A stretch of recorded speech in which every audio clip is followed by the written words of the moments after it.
So that interview was like, like when you first learn how to lie when you're a kid, and then you get that one friend who you just got all your lies you just lied to.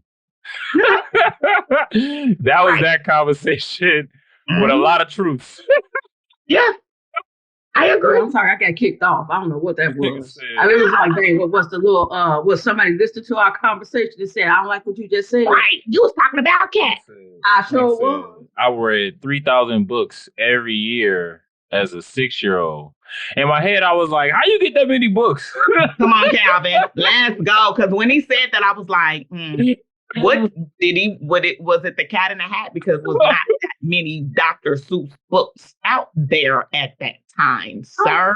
But again, I think he fell in the same trap. And Kelly, I love you to death. You know that. Mm-hmm. Calvin, you know my love for you was real. But I think he did exactly what he put himself out here on all of this extra. And he did the same thing that they did, honestly, when you think about it. Absolutely.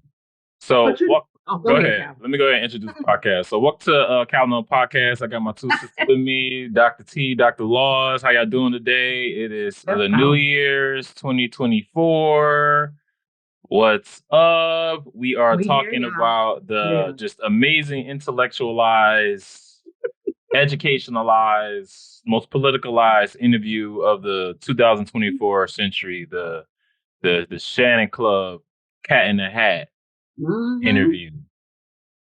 Most popular. And even Shannon came back and did a post interview after the interview. I'm like, dude, let's be clear. Is he ghetto too?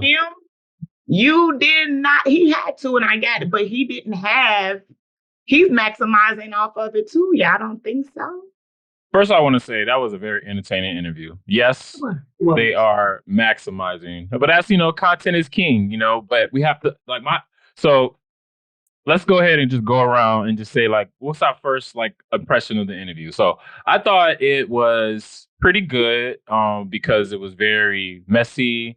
It was something for us to listen to during the break.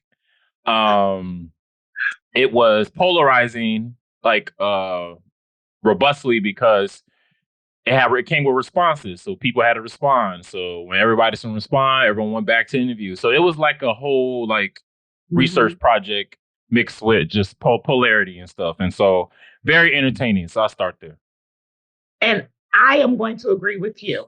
It was a research social media journey for 2024 because now people wanted to go back and check out things, and then people wanted to reply, and then it brought a light off of stuff that has happened over 20 years ago. Yes, Kelly, he did include some things, but just like on social media, they tell you to follow the hashtags and the algorithm, and he used hashtag words and algorithm things for people to shine light on this discussion. And now he's putting and casting a negative light to me, and this is just my personal opinion, to make himself stand out with the rest of those people that he talked about. With the extra, did you see my? Yeah. I saw you. That's how I feel. Sorry, that's how I feel. I feel like don't apologize.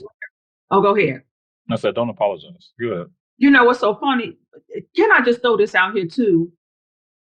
We all are going to have our opinion, and let one of us make apologies. I know how y'all feel about me, and I know how y'all feel about me. So we're going to leave that on the table. We're going to brush that off, and we ain't got to apologize for having nobody. You know what I'm saying? And Calvin, I thank you for this platform. Got, all of us feeling comfortable enough to hear this conversation. Like I said, like Foghorn Leghorn and Wild Ye Coyote, we're going to fight during the day. We have this, if we don't agree, but walk away knowing that we all are entitled to our own opinion. That's the blessing. So with that being said, that being said, I just believe that things are really being exposed. And I'm not trying to make it spiritual or nothing like that, but I'm just going to be honest. It's a lot of stuff that I feel that's been swept under the rug, and people have been capitalizing off of and taking advantage of people and hurting people and doing all these crazy things, specifically in the entertainment industry. I'm seeing more of that uncovered. People have been talking about it. People have been warning about the pedophilia. People have been talking about how they were doing different things to different entertainers and the initiation and, you know, this, you have to do this before we do that. People talked about it, but nobody really addressed it. And I think a lot of that stuff now is coming to light because, you know, it comes a point where enough is enough. And it's like, now it's being exposed. Now, how he did it, I mean, I'm going to be real. I commend him for being bold enough to get up there and not really care about what anybody thought. And just because Katt Williams reminds me, I'm not going to lie a lot of myself. When I'm done, I'm done. That's authentic. Thing. But I'm going, if you have, and I folks on my job know, if you push me too much, I'm pushing back. And you're going to see the other side of Kelly Laws that I was trying to keep in wraps so that I would not have to eat your tail up and create a new butthole for you. I'm just being real. So let's talk about what did he do right. So what were the positives? So I would say like the positives of it is that he had receipts. Like he had a lot of receipts, right? And so like when he would say something, like someone would do research and then get more receipts and then go back to interview, and the interview was just like the claim was right. I thought that was very, very, very interesting. So for example, the Cedric Entertainer interview, and so how he talked about how he stole the joke. And then I don't know if you saw the other interview when the guy was saying how he stole the joke, and he was like, "Man, I'm gonna kill Cedric." And then the dude was like, "Man, it's okay, man. It's a part of the game." And then Katt Williams replied, he was like, "Well, I'm happy you feel that way because he doing your shit too." He was like, "I'm happy you feel that way because he biting your shit." And it was a video that literally shows Cedric Entertainer stealing the other guy's stuff. Yeah. And then I saw another video that pretty much talked about that. That's just a part of the culture of comedy, stealing people's jokes. Yeah. It's a thin line between like homage versus me actually stealing your shit. And so I thought that was really cool. Yeah. I agree. I agree. I agree. And I'm not disagreeing with him. But what did you think that was also that you agreed with? Like what other things that you were like, yeah, he hit So hear me out. Oh yeah. I'm a researcher, you all. I'm a researcher. And we'll do the negatives after. Okay. I'm a researcher. So for me, I'll give you an example. I just posted yesterday about the other adversities of adverse childhood experiences. And I got this information from the CDC. Okay. But what's interesting is if you follow me and know me, I actually have a whole dissertation about ACEs out here. And when I did this dissertation, I put, these are the things that really should be included in ACEs. And I'll be honest with you, say what you want to say, but with those things being included, that makes this girl very credible. Because I've had people tell me, I don't know what I'm doing and I don't know what I'm saying. And it's like, well, do your research. So for me, I agree. If he's putting himself out here and people fact check and they find it reliable and credible, right? Then what can you say and what can you do? And what was what was the ACEs piece that you thought that was very like truthful that he pointed out in the interview that kind of relates to like your experience and research? Because he talked about 13 years old.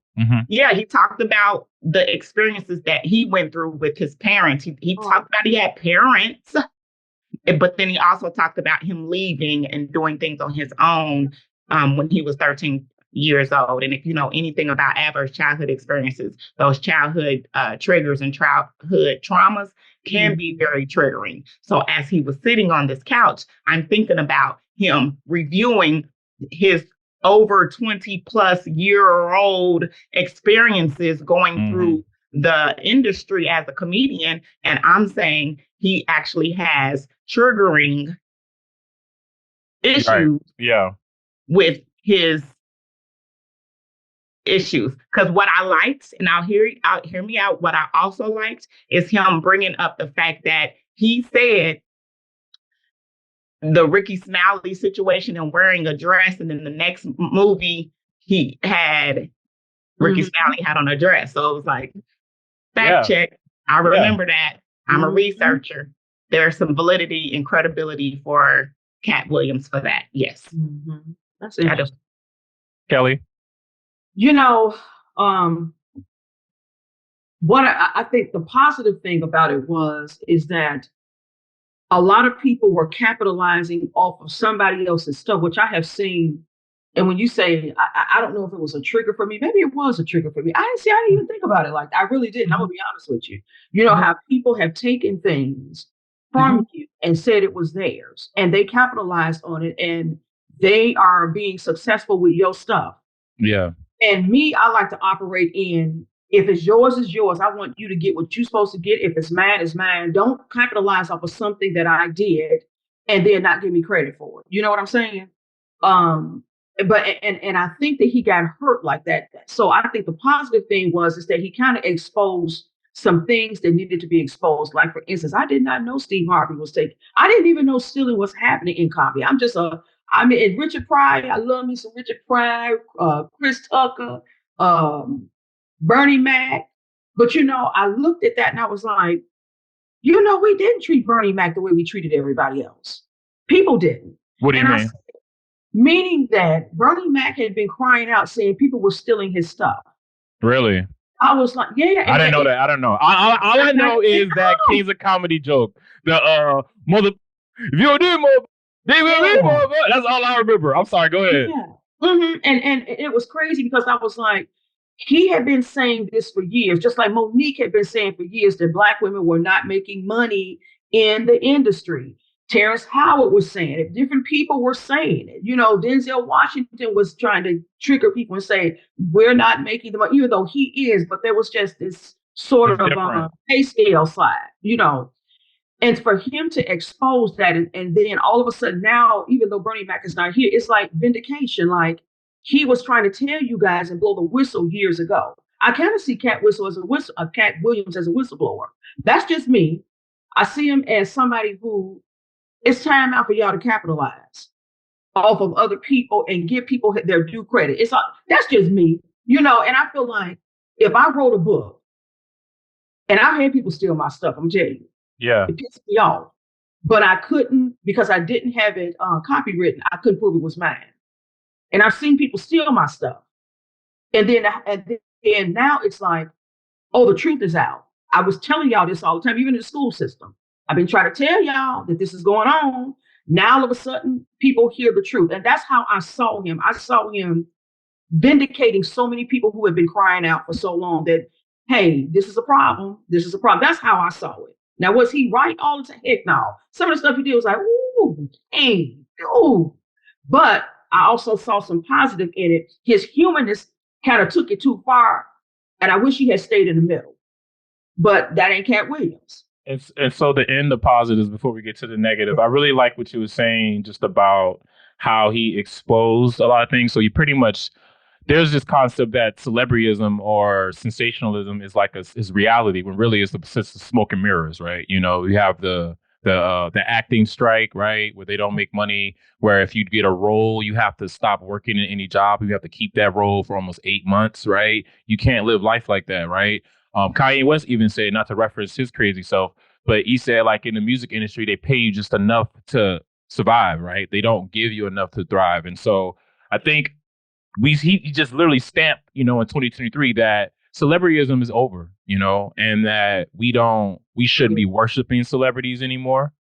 But I think the sad part is, going back to what you were saying, is that, like, who cares, bro? Like, who cares? Who cares that Steve Harvey dissed you when you was with your son, and then you, like, bro, that was like 35 years ago, bro. Like, let it go.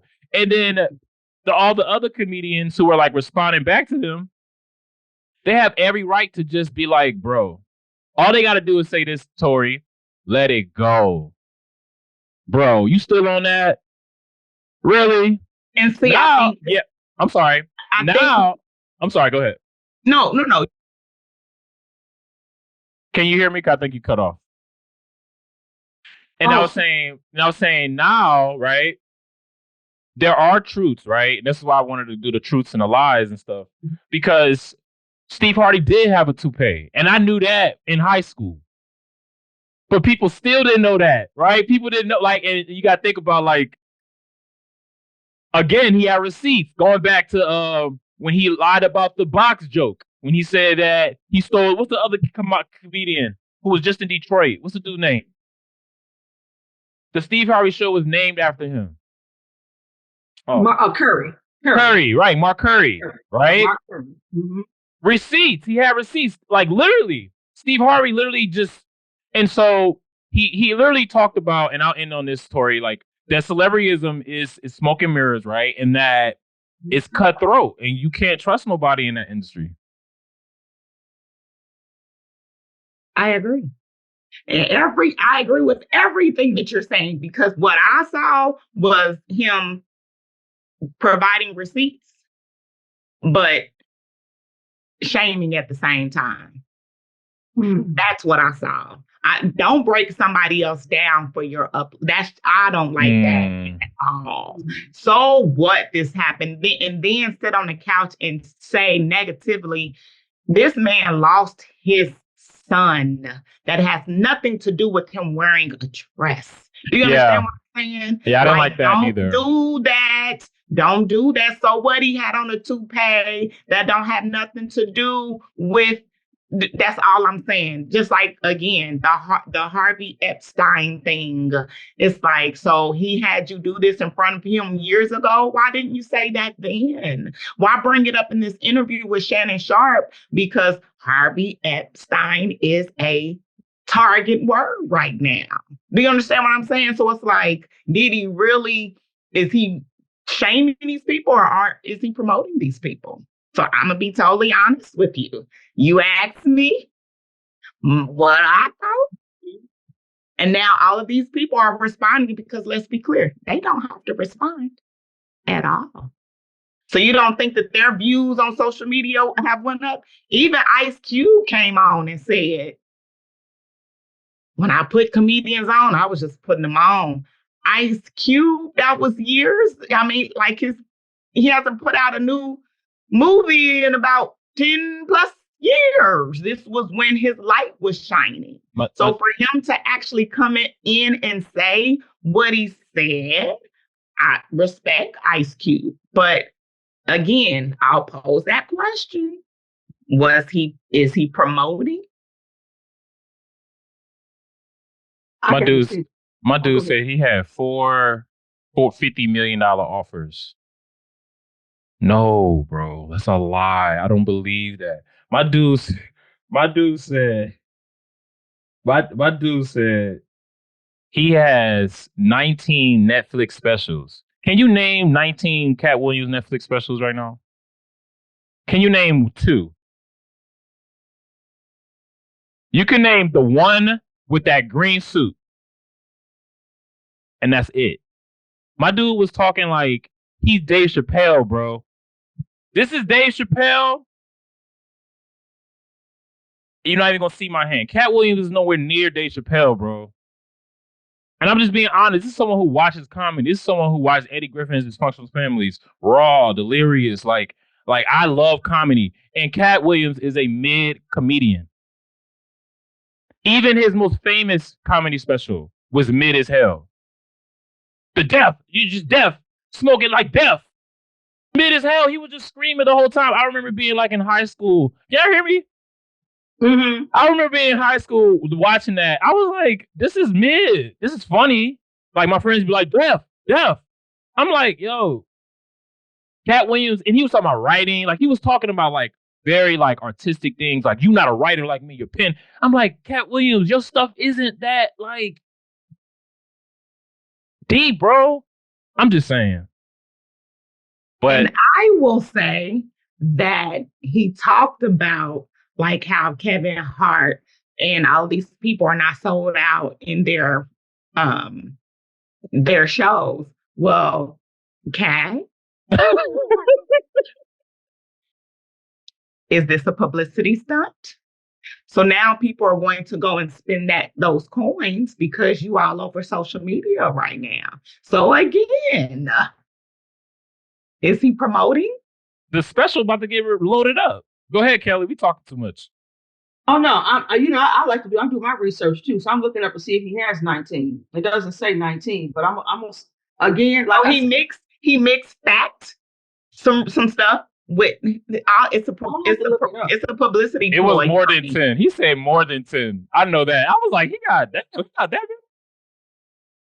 I'm still trying to figure out what Harvey Epstein had to do with Steve Harvey. Let's not even bring that in this interview. But I'm just saying, like, go ahead, Kelly. So go ahead, Kelly. When y'all was talking, this came back to my memory. I remember some years ago, it might have been maybe 8 or 9 years ago. It might have been a little bit more or less than that. Remember when Corey Feldman, y'all know who Corey Feldman is, right? Corey Feldman, and then Corey Haim? Corey Haim died. They were best friends. Corey Feldman. I will never forget this. But you want to talk about Ace? Corey Feldman got on The View, and he told them that there was a lot of pedophilia happening in the entertainment industry. They looked at him sideways, up and down, like, you lying. And how come it ain't came out? Don't nobody know what you're talking about. Get the heck off my show. I'll never forget that. But I looked in that boy's eyes and I'm like, well, what reason would he have to lie? Corey Haim died of an overdose. He had been molested by a well-known actor. And I remember that, but nobody believed him. And he had written his book. I will never forget that. And because I was a Lost Boys fan, because I love that vampire movie. I watch a whole bunch of that stuff now, but I watched that. I just loved his acting. Him and Corey Haim, they were freaking frack to me. Thing 1 and thing 2. So we talk about Dr. Seuss. But I remember years later, he talked about these big executive producers and directors who had brought these guys in and had molested them. Years later, everything he said was true. He was trying to warn people then that there was something so off about the industry. And everybody that wants to get in it is not what you think it is. It's what you call those mirrors, the smoking mirrors. It was the smoking. Yeah. It was, yeah. You have to sacrifice something in order to get something you can get for yourself. Yeah. It'll just take longer. It takes longer. Yeah. I feel like Katt Williams is to take longer. This is I agree. Because he refused to sell out like a lot of us, like the education system. I have to say I'm one of them people. And I look at that now and I'm like, I'm glad that he affirmed everything that people were questioning because it is happening. And so to me, it's almost like he's a stamp. I don't want to say a stamp of approval. That's not the way I want to say it, but it's almost like he's legit. Independent. He's an independent witness that witnessed these things. Yeah, he's going to capitalize, and he may not. I don't know, but he is just saying, y'all. They talking about this stuff happened. It happened, and I'm here to prove to you that it did. And that's how I kind of felt like, and I kind of related to it. Being in the education field, I've been warning and telling people this is what's going to happen if we keep No Child Left Behind. If we don't do e-learning. And people are looking at me like, "Oh, shut up! You don't know what you're talking about." And I told my kids yesterday, I said, "Y'all gonna remember this conversation that I had with you when it happens about 5 years down the line. I promise you it will, because everything I've been trying to tell people, we're not educating kids. We're pushing kids for money." And I feel like Katt Williams is not a sellout. I feel like he's that person that said, "You can kiss my tail. I don't need you. I enjoy it. I enjoy doing comedy. I'm not as mainstream as everybody else because I didn't do those things to get that title." That's how I feel. I would agree with that if he didn't lie so much in that interview. But I do understand what you mean, though. He did stand on business. He did stand on business on a lot of things as far as like the dress thing. And again, the interview was very homophobic. It was very phobic. It was very cross-dressing phobic, right? So people that do all that, I could imagine they were offended, right? But I understand. I can see it can come off that way because he kept saying like, and now there's a difference between doing that to belittle someone, to dehumanize them versus people that do that because they want to do that. And because he shouldn't be that messenger. Because he's not a good messenger. And so when he says those things, it can come off very insulting or like he's using those people to gain a platform. And so And so he should have said, again, nothing's wrong with doing this, nothing's wrong. But it seemed like it was very anti those things. But I could be wrong. Mm-hmm. But like the self advocacy, right? And so I can definitely think of like an artist looking at an interview and be like, yeah, I'm not gonna, implicate myself for fame because it ain't worth it. Yeah. But what is this? And as we close and transition, what does this say about gatekeepers? And are there gatekeepers in education? When be more specific. You mean like when you say gatekeepers? So like gatekeepers. I'm sorry. Yeah, so I just think of like Steve Harvey is definitely a gatekeeper because Steve Harvey was he's a hustler. You know what I'm saying? Like he talks about how he started fame when he was 40. You know what I'm saying? Even if he was a low, mediocre artist, like congratulations, bro. Like you made it still. You know what I'm saying? You got a show, like, and so, but I can see someone like him being threatened by people like Katt Williams and other people like Katt Williams, right? People who are standing on business, but will say "F you, motherfucker." I don't care who you are. You know what I'm saying? People like that. People who like don't like Kelly Laws because she got a certain tone. You know what I'm saying? But who fuck by her tone? Like, what is she saying? Like gatekeepers who like they just hit like, excuse me, language. They're just like they are mediocre at best, but they try to like the gatekeep. I don't know. They the B word, Calvin. They the B word. They just are a lot like that interview really talked like even though like I think he's not the best comedian, like he kept emphasizing the importance of like doing something over and over again and like getting it right and like being a student of the game, right? Mm-hmm. So you could tell someone in education who's a student in education, you literally because they had a parent who was in education or they just really down for it. And you can tell. And there are people in education who can't fucking teach nothing, but they get in men and they survive and thrive and they get power positions and can control the artist, right? The teacher. And do we really need those people, right? Do we really need those people who are mediocre at best but very powerful? And I call them gatekeepers because why the hell you got a gate? And when you keeping out, motherfucker? But yeah, excuse my language, y'all. No, we got to keep it 100, Calvin. This is your let's keep it 100. And to answer your question, you're right. So again, hear me out. Mm-hmm. There's tons of comedians out there. He did not go for the Wayans, couldn't. He didn't go for Chappelle, can't. Again, hear me when I said was the names that he mentioned part of a strategy, because shout out to Eddie Griffin, who's one of the funniest out there. Yeah. Representing Kansas City all day, every day. Kansas.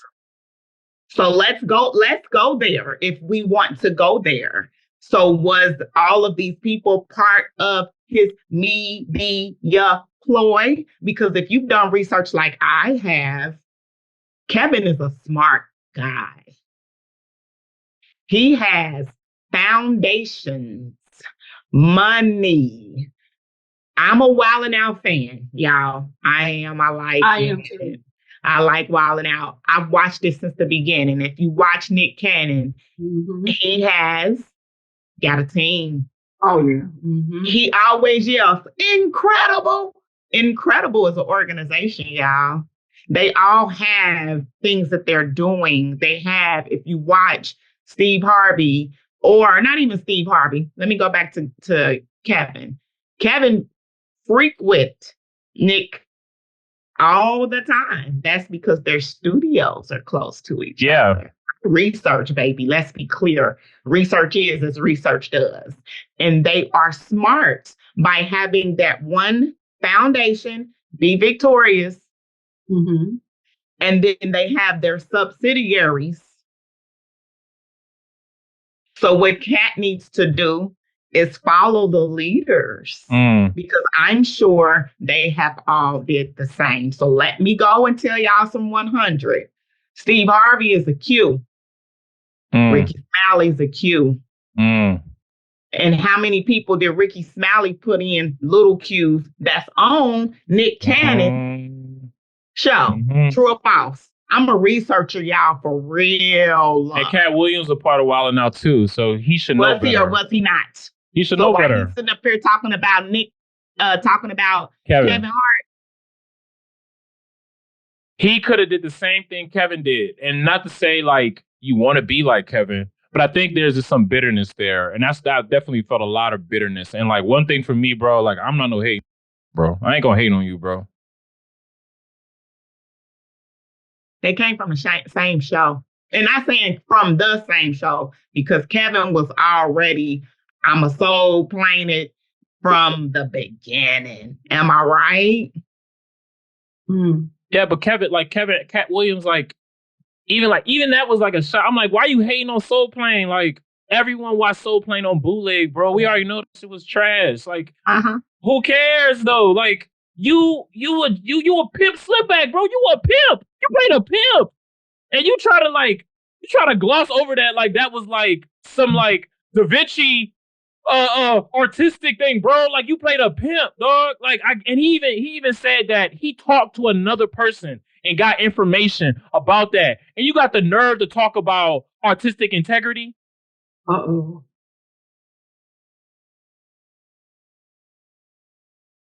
That's all I'm saying, bro. Like, I just don't like no hating dude that's mid, bro. Like, if I'm a hate on you, I'm hating on you because I'm like really good.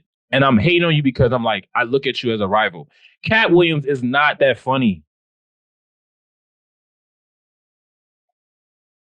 Keep thinking about the Netflix and the green Lucky Charm. I'm so done. So that was funny. That was the funniest stuff. This dude started making Netflix specials called War World 3. Bro, you a comedian. What? Nobody trying to hear. Yeah, look it up. Boring. And like, I respect and not trying to sound disrespectful, bro, but like, I'm just trying to say like it's hypocritical, man. Like, and one thing I loved about Dave Chappelle has an amazing track, and we can end on this, y'all. Dave Chappelle has an amazing track on Big Sean's Detroit 2 album. And it's not a track, it's just him talking. And the name of the track is called Dave Chappelle. Look it up. Big Sean, Dave Chappelle. And it's a story about how when Dave Chappelle had a comedy show. Yeah, look it up, y'all. It's a really dope story. It's a story about how when Dave Chappelle had a stand-up special in Detroit. Y'all hear me? Mm-hmm. Right?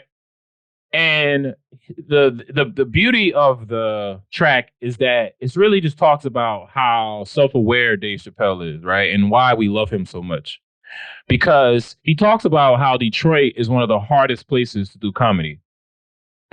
Because Detroiters are black and white. You know what I'm saying? Like not like literally, but like either you funny or you not. And he talked about before he went up there, how he knew that he was going to bomb.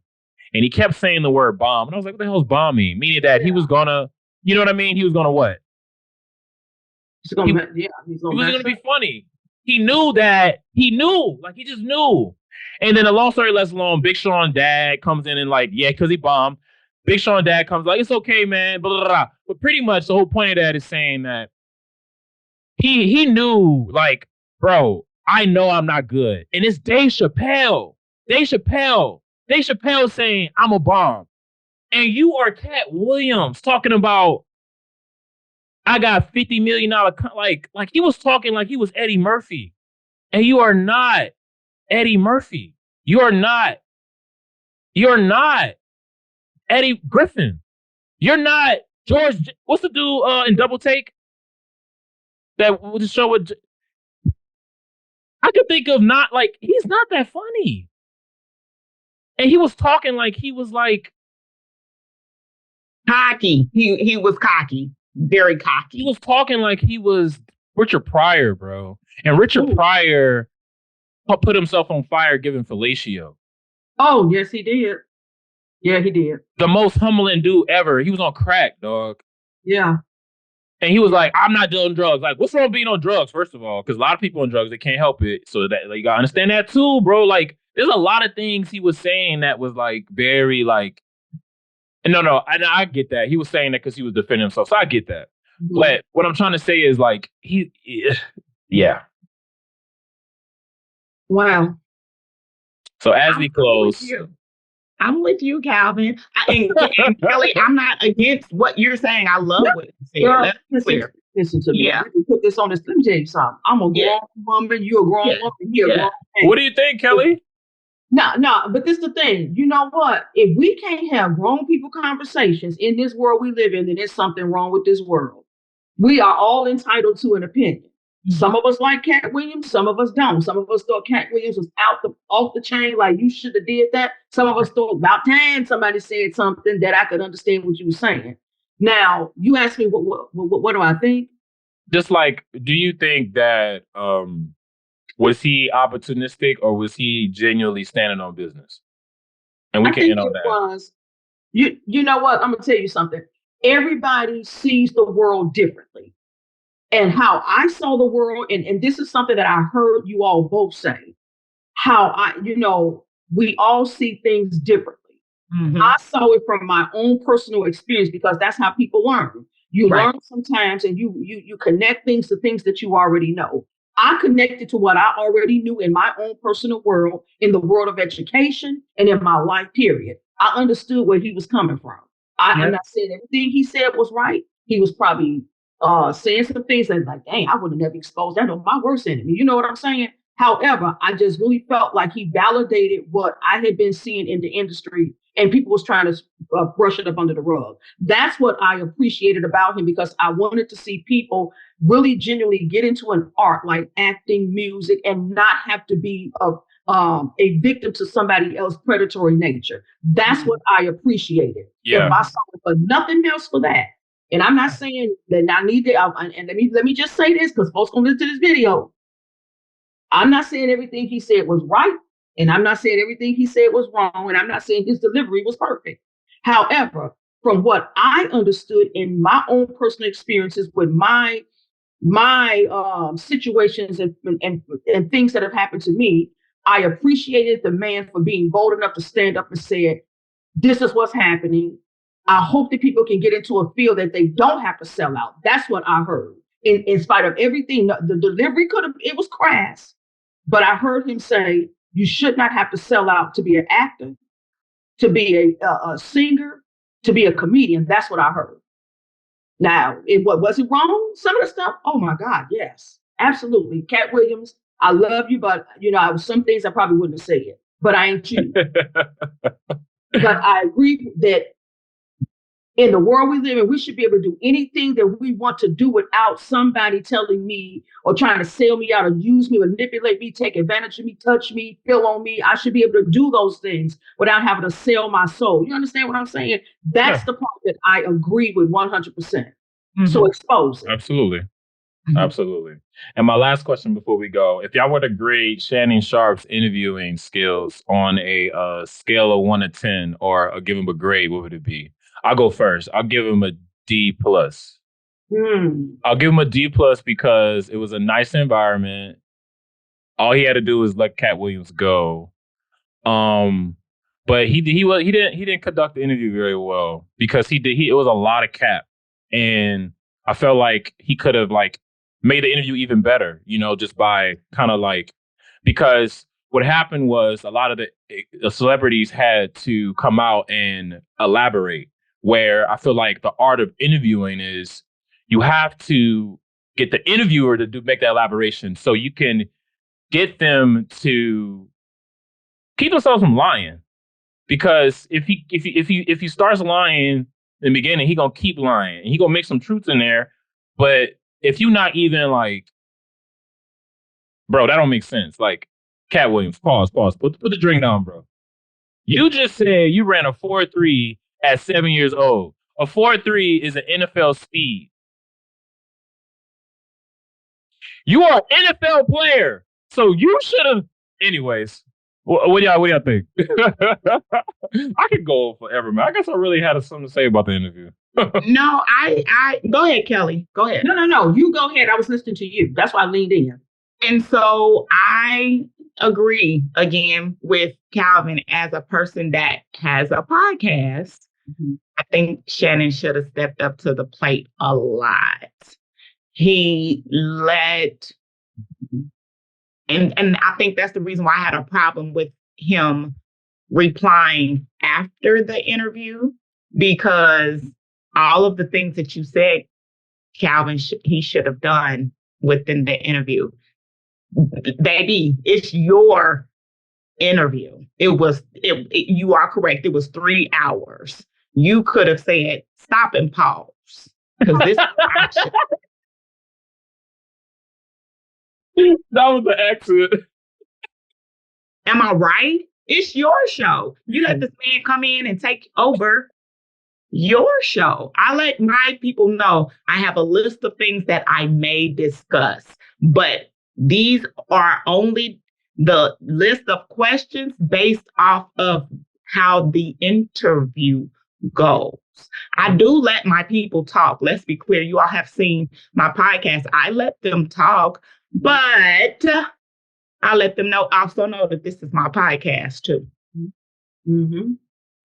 You know, I agree with you. I have to agree with y'all. That I guess that's one thing we do all agree on, is that like this, even though me and you are on here, Dr. E, this is Calvin's podcast, and he reels us back in. You reel us back in. That's what I appreciate about you. You know how to do a podcast. You know how to reel people back in. I watched you, Dr. E, reel people back in. I think Shannon Sharp got caught off guard. I'm thinking, and because he didn't have that gift yet, because we can be in something and not be our gift. It just not be, you know. And I think that it caught him off guard so bad. It's like, how the heck do I reel this thing in? And then on the flip side, it was juicy. Mm-hmm. So I want to hear what you talk. I want to hear the tea. Mm-hmm. But I don't know how to shut you up, because I don't know how to reel you back in. And you have to be a strong individual to reel Katt Williams back in. Because he's very, and this is no disrespect to him, but he has a very strong personality. He's not, and especially he was having that drink too. It was like, blah, blah, blah, blah, blah, blah, blah. So would I grade him? I say a D as well, because I would have to work with you on your interviewing skills. I'm just saying. Yeah, it was nice though. Nice interview, bro. So they were like, Shannon Sharp going to be the next Joe Rogan. And I don't even like Joe Rogan. But I was like, no, y'all, we got to stop. So one thing we got to say, we got to stop giving everybody a mic. So we're going to leave that in 2023. I keep saying we're going to close, and I keep talking. We're going to leave. Everyone don't need a podcast, y'all. Everyone need a podcast. Everyone don't need a podcast. And this comes from someone with not a lot of subscribers, bro. But I just feel like everyone doesn't need a podcast, man. And so let me add to your subscribers, because your subscribers are who see you authentically. What's going to happen is more people are going to say, like myself and like Kelly, you really do have a great podcast. This one is your platform. I'm not comparing myself to anybody at all. However, my subscribers have to actually subscribe because they're interested in seeing me. I don't want extra. Yeah. It's not going to be authentic. And so, again, a lot of people didn't even know who Club Shay Shay or who Shannon Sharp actually was. And if you notice, when he was doing his talks, Katt Williams did his research too, because he started bringing things up and kind of attacking Shannon too. Yeah, like the white women and like dating, like, you know what I'm saying, outside your race, and like even like that preparation piece, like you got to be like, hold up, bro, like I date white women, and because he's actually very, very opinionated about relationships. So anyways, go ahead, Miss Claus, Miss Kelly. Ms. Laws. I was just getting ready to say, I have to agree with you, because the people that are, whenever I do TikTok, I always say the people that are assigning me are going to hear me. The people that are not going to respond. They're just not going to respond. And I'm fine with that. So I just want to tell you, Calvin, that this platform that we have here, this is awesome. It really is, because I thought we was going to get on here and talk about education, because I'll show up and talk about this testing that we doing. I'm so tired of this testing. We can hold it for next time. Yeah, we'll talk about that next time. But that interview was so, I think it just took everybody off guard. I mean, it was, and even if you don't like Katt Williams, who's watching it, but this right here was an opportunity for three people who are in education to sound off And because people think that we just teachers and educators and we don't have an opinion about what's going on. Yeah, we do, because we watch the news too. We watch the tea. We like to get the tea sometimes. And you saw Ace issues, and you saw a dude that was like, dude, why you spit all that man's guts out like that? And then trample on, then I saw it like, well, he picked them up. And I just feel like he picked them up and just showed everybody, hey, this been going on all this time. It's just about time. But yeah, I just really think that your platform, people are going to hear you that are assigned to you. And at the appointed time, people who hear you are supposed to hear you. Because you don't want a whole bunch of quantity. Quantity without that quality, man. There are people that are talking, because Miss Ernest talks about you. Miss Ernest talking, and obviously she must know who you are too, because I'm telling you, giving her flowers, because I met Calvin through her, and I met you through. So it's just one person. That's what I'm just saying. This is, and it's gonna grow at the appointed time. It really is. This is quality. Yeah, quality. So Shannon Sharp, if you're watching, take some notes. Appreciate you, man. Thank you for giving us some amazing stuff to talk about. And happy, man. I need you to work on them legs, though, man. You got a lot of upper body. You gotta get some leg work going on. But Shannon Sharp is actually one of the first NFL players I actually met in New Orleans when I was like 8 years old. He's actually one of the guys that got me into NFL. So I have like 6 of his trading cards. So I'm actually a huge Shannon Sharp fan. So miss you on Undisputed, man. But yeah, let's work on them legs, though. Love you, man. I hate to get off, y'all. I don't have these conversations